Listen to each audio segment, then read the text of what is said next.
अरे good morning students. बातें चल रही थी नाइट्रिक एसिड की।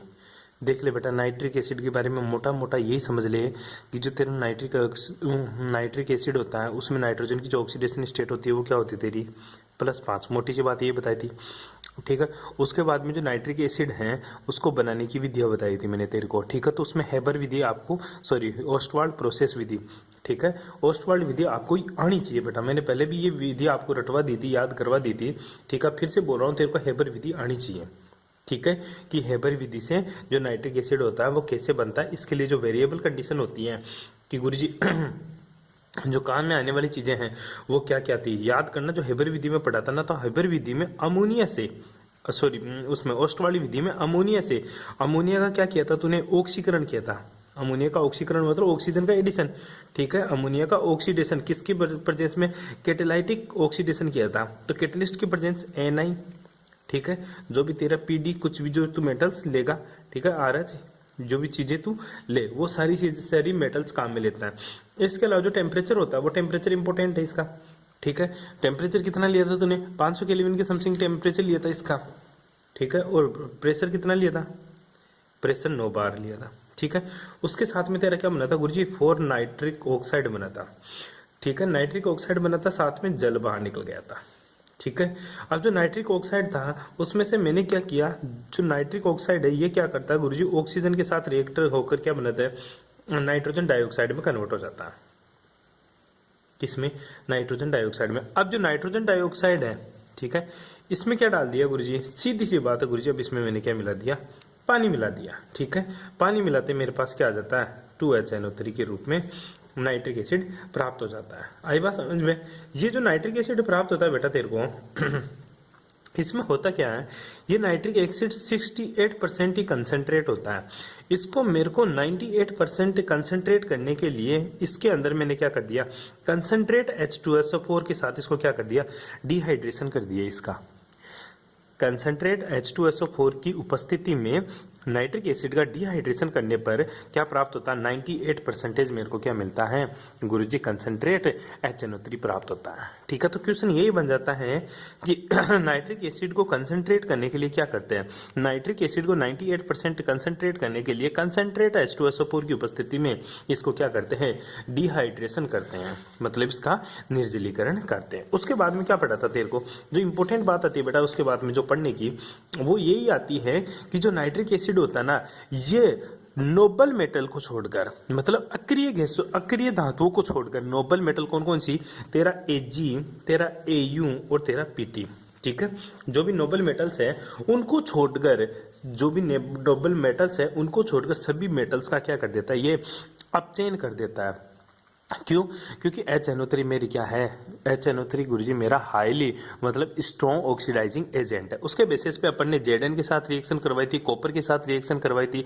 तेरे को याद क्या करनी है Zn वाली की, अगर डाइल्यूट के साथ Zn रिएक्ट करती है तो कौन सी गैस निकलती है, N2O गैस बाहर निकलती है। कौन सी गैस बाहर निकलती है बेटा, N2O। अगर डाइल्यूट कंसंट्रेट के साथ HNO3 के साथ Zn की रिएक्शन करते हैं तो तेरा कौन सी गैस निकलती है बेटा, NO2 गैस बाहर निकलती है। ये इंपॉर्टेंट होती है। आई बात समझो, कैसे क्वेश्चन पूछता है, यहां तक रिएक्शन दे देगा Zn+10 HNO3 dilute, Zn+4 HNO3 concentrate, तो इन रिएक्शनों को कंप्लीट करो। आई बात समझ में, इन रिएक्शनों को क्या करना है, कंप्लीट करना होता है, बस तेरे को बैठ गई बात समझ में, थोड़ी बहुत है, ठीक है। तो इस टाइप का तेरे को क्वेश्चन पूछ लेता है ये बंदा, ठीक है। उसके बाद में मैंने बताया HNO3 तेरी नॉन मेटल्स के साथ भी रिएक्शन करती है। फॉर एग्जांपल I2 के साथ 10 HNO3 लेगा तो तेरा क्या बन जाता है, आयोडिक एसिड बन जाता। पूछ लेता है इतना सा डायरेक्ट करके कि कार्बन की रिएक्शन HNO3 से करेगा तो क्या बनेगा, CO2 गैस निकलती है।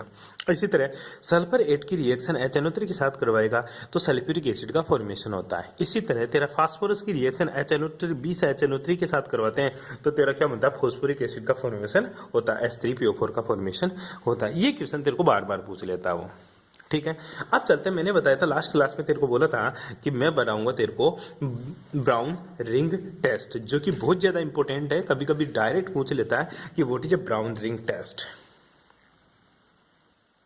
ठीक है, ब्राउन रिंग टेस्ट, ठीक है। पहले बेटा इसका समझ ले कि गुरुजी ब्राउन रिंग टेस्ट एक्चुअल में क्या बताता है। ठीक है।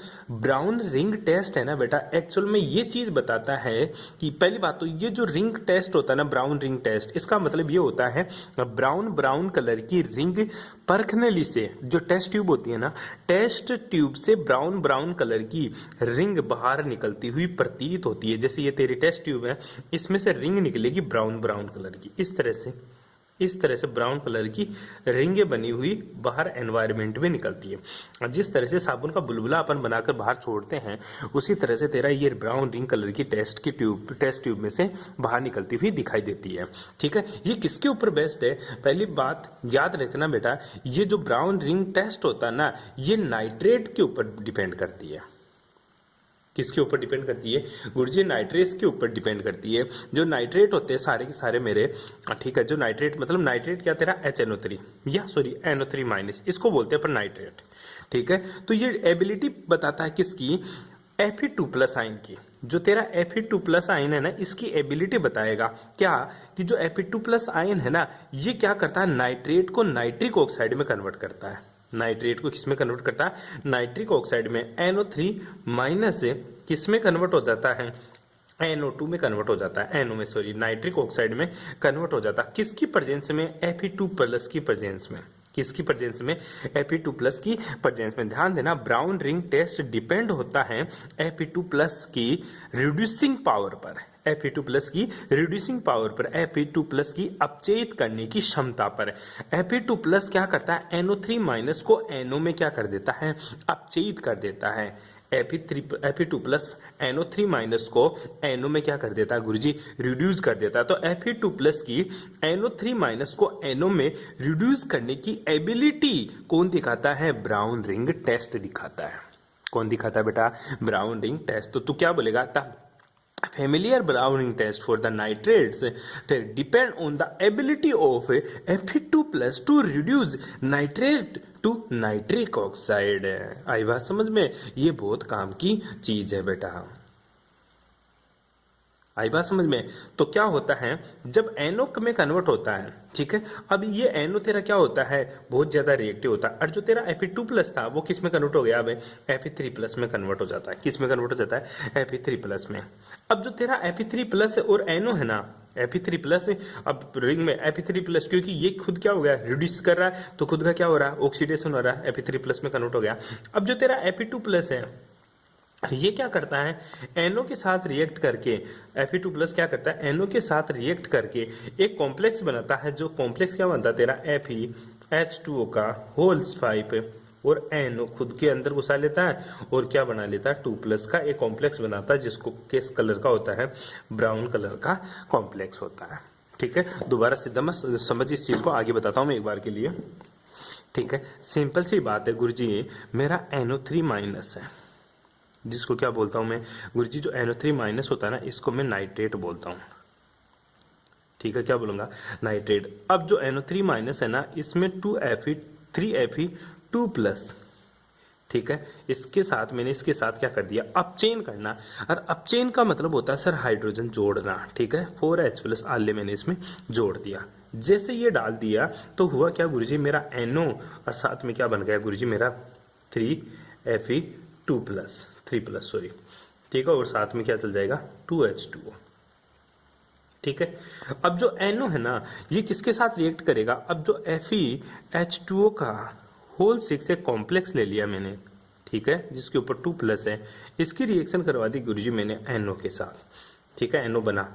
अब ये NO के साथ रिएक्शन करके क्या करेगा? FeH2O का होल 5, मतलब 6 H2O था, उसमें से एक को NO सब्स्टिट्यूट कर देता है और खुद आकर बैठ गया।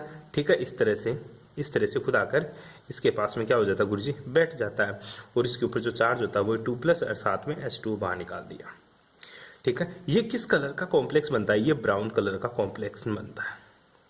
ठीक है, अब समझ इस चीज को, पूरी रामायण को दोबारा समझ। पहली चीज तो क्वेश्चन आता है ब्राउन रिंग टेस्ट किसके ऊपर बेस्ड है? ब्राउन रिंग टेस्ट Fe2+ की रिड्यूसिंग पावर के ऊपर बेस्ड है। Fe2+ NO3- को NO में रिड्यूस कर देता। इसी टेंडेंसी को कौन बताता? मेरा ब्राउन रिंग टेस्ट। अच्छा गुरुजी लेब में क्या करते हैं पढ़े। देख बेटा लेब में करने का तरीका होता है ब्राउन रिंग टेस्ट है ना, अपन को इस बात का पता लगाता है कि हाँ इसमें क्या है, इसमें नाइट्रेट आयन प्रेजेंट है।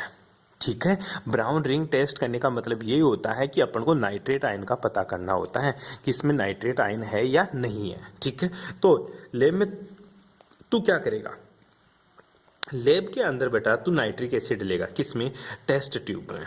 ठीक है, क्या लेगा बेटा, नाइट्रिक एसिड लेगा टेस्ट ट्यूब में। उसके बाद में उसमें फेरस सल्फेट डाल देगा। ये जो HNO3 माइनस है ना, ये कहां से आया होगा, ये HNO3 से आया बेटा। किससे आया, HNO3 से। और जो Fe2+ है ना, ये कहां से आया है, ये FeSO4 आया। ठीक है, मतलब फेरिक सल्फेट से आया। कहां से आया बेटा, फेरस सल्फेट से आया। ये फेरस सल्फेट का सॉल्यूशन है, इसमें HNO3 डाल दिया। और जो 4H+ है ना, ये कहां से आया, ये 4H2SO4 से आया। किससे आया बेटा, 4H2SO4 से। HNO3 को FeSO4 के सॉल्यूशन में डाल दिया। फिर मैं उसमें क्या कर रहा हूं, H2SO4 परखने ली मैंने, वो ली टेस्ट ट्यूब। टेस्ट ट्यूब में क्या किया मैंने, FeSO4 डाल लिया, HNO3 डाल लिया। अब उस टेस्ट ट्यूब के किनारे के सारे में क्या प्रवाहित कर रहा हूं, H2SO4। ठीक है, मतलब सल्फ्यूरिक एसिड उसमें ऐड कर रहा हूं। ठीक है, धीरे धीरे सल्फ्यूरिक एसिड उस टेस्ट ट्यूब के साइड से मैं क्या कर रहा हूं, उसमें ऐड कर रहा हूं। तो मेरे को देखने को मिलता है एक ब्राउन कलर की interfacial between the solution and sulphuric acid. देख ढंग से समझ ले एक बार, ये सॉल्यूशन है मेरा किसका, यहां तक बढ़ दिया मैंने, किसका, FeSO4 का और HNO3 का। ठीक है, अब मैं क्या कर रहा हूं, इसके दीवार के सारे ठीक है क्या ऐड कर रहा हूं, H2SO4। क्या ऐड कर रहा हूं बेटा, H2SO4। जैसे जैसे ये H2SO4 यहां जा रहा, ठीक है, तो इसके ऊपर आकर फैलने लग गया। ठीक है, इसके ऊपर आकर फैलने लग गया। तो H2SO4 की सतह, ठीक है, और इस सॉल्यूशन की सतह के बीच में, दोनों सतह के बीच में एक ब्राउन कलर की रिंग जनरेट हो जाती है। एक ब्राउन कलर की रिंग बन जाती है दोनों सल्फेट्स के बीच में। A brown ring at the interfacial between the solution and the sulphuric acid layer. ठीक है, indicate the presence of nitric ion in the solution. अगर ब्राउन कलर की रिंग जनरेट हो रही है तो ये इस बात का पता लगाता है कि इसके में क्या है, मेरा नाइट्रेट आयन है।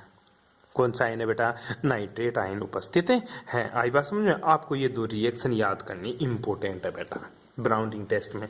अब हिंदी मीडियम वाले बच्चे ध्यान से देख ले एक बार, ब्राउन रिंग टेस्ट में कोई खास बात नहीं है।